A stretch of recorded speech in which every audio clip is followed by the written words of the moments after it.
Have you ever thought about weight loss surgery? If you have, you are not the only one. Today, we have a story to share. It is not only about the surgery, it is about the change, the bravery to make a big decision that will change your life. And we are going to share a very inspiring story. Welcome to Vital Steps to Wellness, your gateway to a healthier, more vibrant life. My name is Heidy, and I am so excited to be on this journey with you. With each episode that we bring to you, we're going to discuss how health and wellness coaches can not only change your life, but it can help you create a better, more healthier version of yourself. Hello, I'm Marcia Torres, and today we are going to share real stories of people that have overcome challenges with expertise and advice. If you are planning to manage your stress better, eat healthier, or just feel great every morning you wake up, you are in the right place. So why a health and wellness coach? These individuals, they're not only advisors, but they are your partners in health. They help you set clear goals and set a plan that is right for you, designed by you, right? So we give you the support all the way. And it's not just about making the healthy decisions or smarter choices, but it's about creating the best version of yourself. In today's episode, we are going to talk about why Heidy thought about weight loss surgery and how a health and wellness coach was a key component for her decision. So stay tuned, get comfortable, because we are going to get inspired together. Okay, Heidy, thank you so much for coming today and sharing your story. It is something that a lot of people have in mind, because nowadays we see overweight people more and more, and not only in adults but also in children, Youth, yes. right? And you are here to share your story, something that you have battled for a while and you decided to do. But we would like to start where with your earliest memories, right? We don't go that far, but with your earliest memories, what you can tell us about how this started. Yeah, so it is my pleasure to bring this topic, because as you said, it is so important, and so many people are struggling with obesity, right? And finding different tools to get past that, whether it's diets or and failing over and over, right? So just to kind of move it a little bit closer to this time. I was a fit person. I lost weight on my own. I lost 80 pounds, and I loved the gym. I loved the way I felt. I was training for my first 5K, which it was huge for me because it's something that I always wanted to do. And life happens, as always, right? Life happened. I became the caretaker of my mother, and stress just came on. And I regained the weight and more. And on top of that, which has been my rock and a hard place, was developing fibromyalgia, which is an autoimmune disease or illness, which it causes widespread pain through your body. And it's caused by stress. It's kind of like our fight or flight State. Yeah, state just breaks, right? So at the moment you have that stress. So when I tried to get back to those things that I learned or that I thought I knew, which I didn't, because I went back to, I was just addicted to the gym and not really focusing on those habits, right? And those habits were key. But that was the earliest memory that I remember struggling and closer to this time and point in time. So everything started. So you were a fit person. Yes. You were somebody that was loyal to the gym. Yes. And obviously healthy eating, right? Yeah. But suddenly something happened in your life. So you had a shift, a life change that you were not expecting. Obviously, somebody in the house getting ill, you don't expect that. Correct. and that took a toll in your body, and you developed something else on top of that, and that led you to be overweight. Yes, yes. It put me back to where I was. And those things that I thought that I knew, I guess for the lack of a better term, I didn't have the right habits in place in order for me, without the gym, right? So now I couldn't go to the gym. So now what? I couldn't. So all I knew was I have to do these things in order for me to be fit and healthy. But there was so much more to that, which I learned later on. Yeah. So that's a great point that you make, right? Because we kind of get set in something that we do. Like we think the gym is the one that makes us lose weight, but that's not what it is, right? It's so not what It's a habit that you form that regardless where you are, you will become that person that exercises. Yes. But you mentioned something very clue here. And I know you said that you didn't want to go that far, but you said that you got fit. So you were overweight before. Yes. Yes. Okay, so you were overweight, you got into the program, you got fit, and then this happened, Yes. and then you got overweight again. Yes. Yes. And you couldn't resolve it. It was hard for you emotionally, I bet. It was very emotional. And then it was in the heart, like when everything I felt the worst was in 2020. So during COVID. And I remember, we had no place to go. We wanted to go for a walk. And I remember not even being able to go walk to the corner with my family. And I remember my daughter saying, Mommy, I wish that you could go for a walk with us. And to me, that was a turning point. And, it caused depression and anxiety and all those things because I'm like, what do I do? I was this, but now I'm not anymore. So I kind of lost myself. I didn't know how to even get started, but that's because I didn't have that understanding that it's not those things, right, that are going to help me be fit. It starts somewhere else.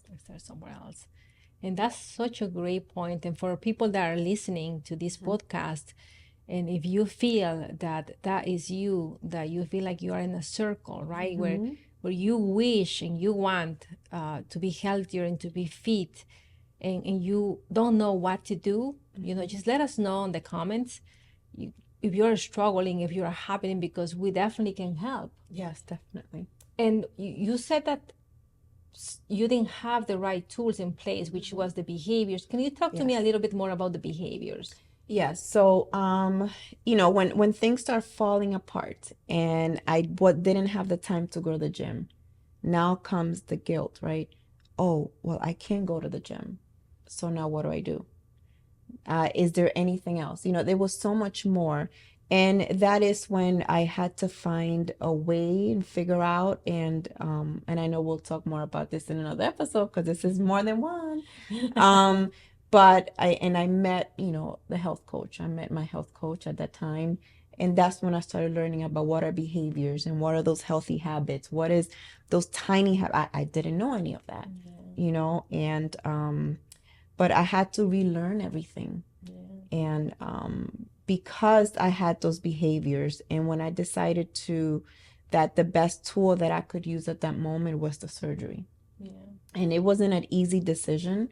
It's not an easy decision by any means because there's so many health risks. And please note that we're not saying one way or the other. There's so many health risks, and you always have to make sure that it's the right thing for you.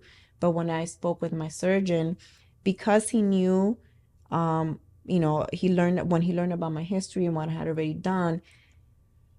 I was at that gym, although I didn't have the full understanding of what long-lasting habits are if you don't have those other things, but he knew that I would be successful. And that, although it was his faith in me, it helped me to say, okay, I could do this, and I know. And that's why I'm here today. Every single day, that is a thought in my mind that I have to stay healthy. I have to stay committed. This is just a tool.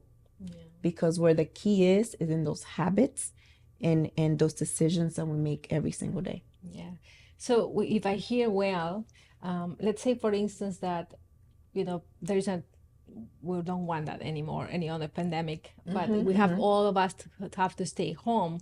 So what you're telling me is that now you have learned that it is about the mentality of Yes. those habits, of that you know that you probably have to go up and down the stairs 5 times Yes. in order to move your body, to exercise your body. So in that way, you don't fall back, Yes. right? So it's not about necessarily hitting the gym, but it's about what do I do with my Yeah. body to keep it healthy, to release those endorphins so I can feel happy Yes. and just do more. Yes. Is that right? Yes, that is absolutely right. Because it's a domino effect, right?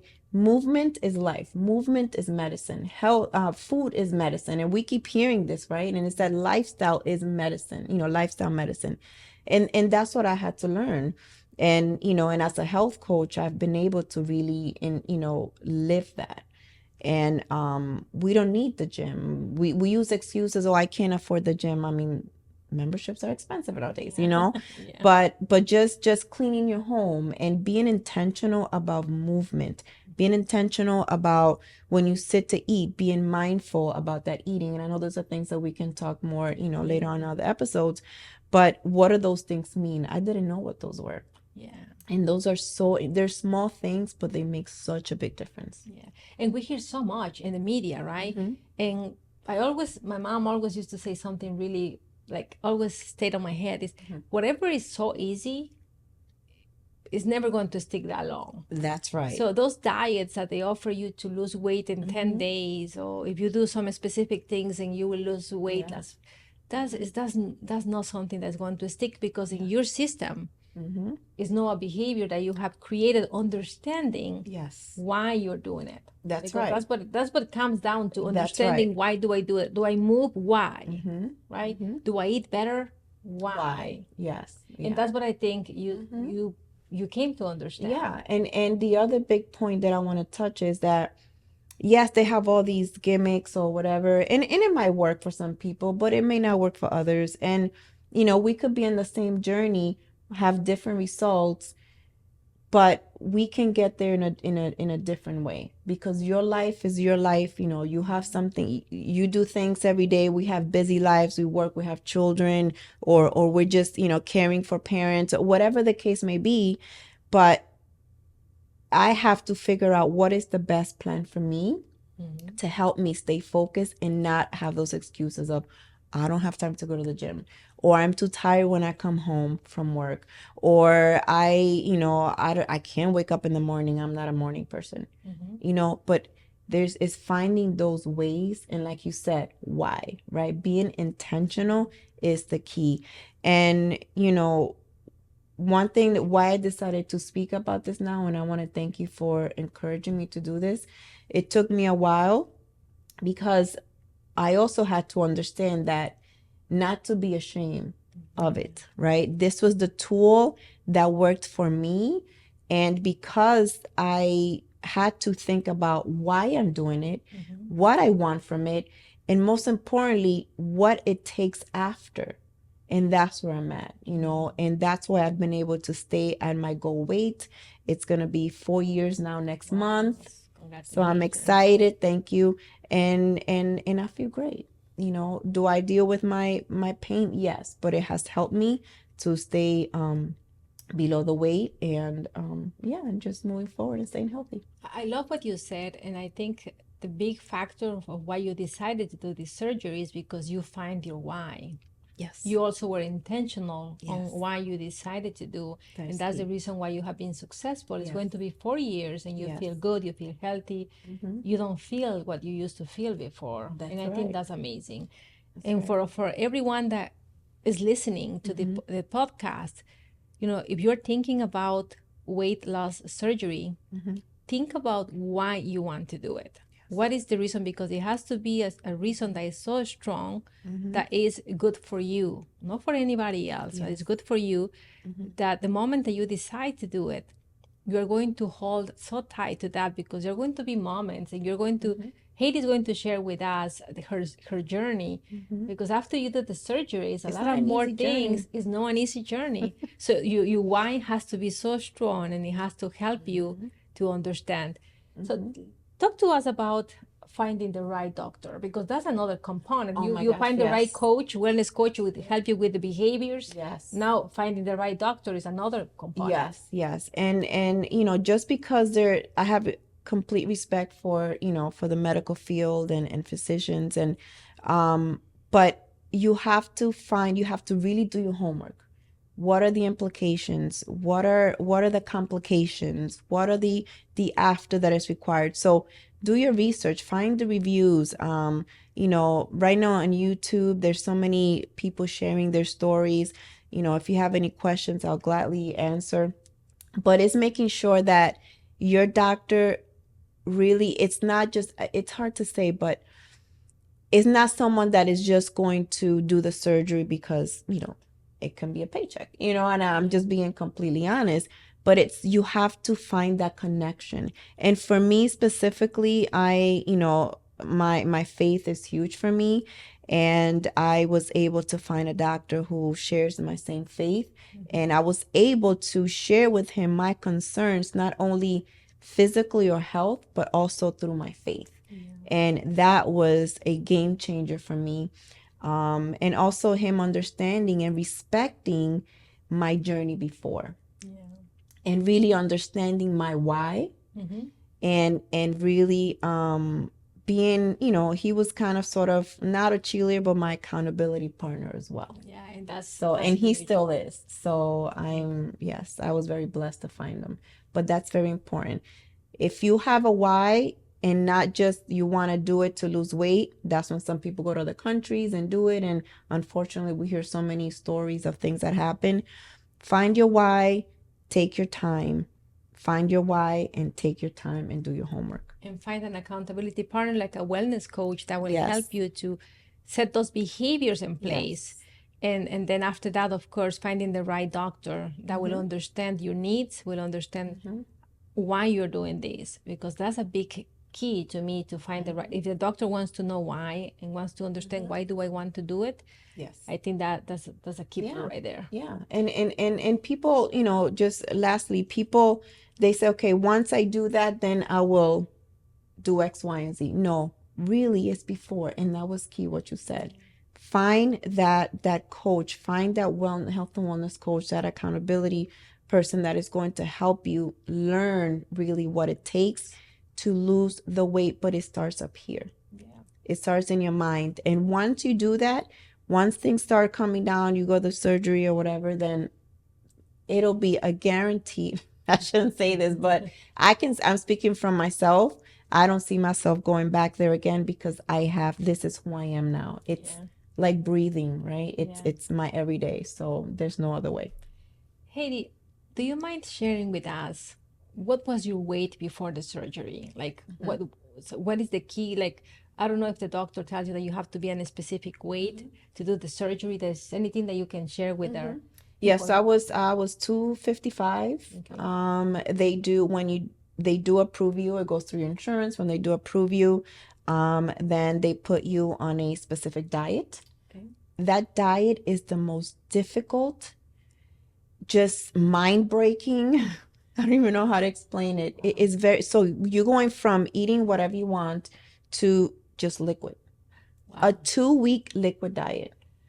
That's crazy. So imagine what that does, not only to your body, but to your mind. To your mind, yeah. So, because, and I feel like I was able to do it honestly because of what I had done before, So, but it was still very difficult.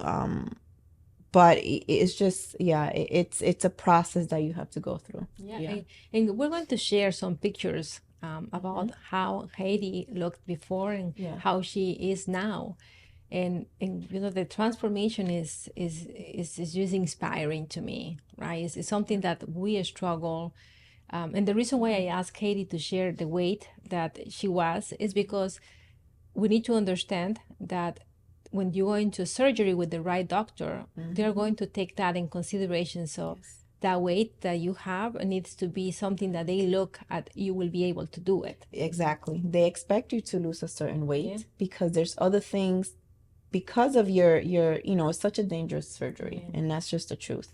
They want to make sure that you're able to do it. They want to make sure that you have the mental capacity to do it, because there's even a psychological evaluation. Okay. So they test everything, and people go through it in flying colors. I've seen it, but it still doesn't mean that you can't go back. Yeah. If you don't have that mindset, if you don't have those habits and the lifestyle understanding of what it takes, I'm sorry, but you're not gonna make it. Yeah. So here we are today sharing the beginning of her journey.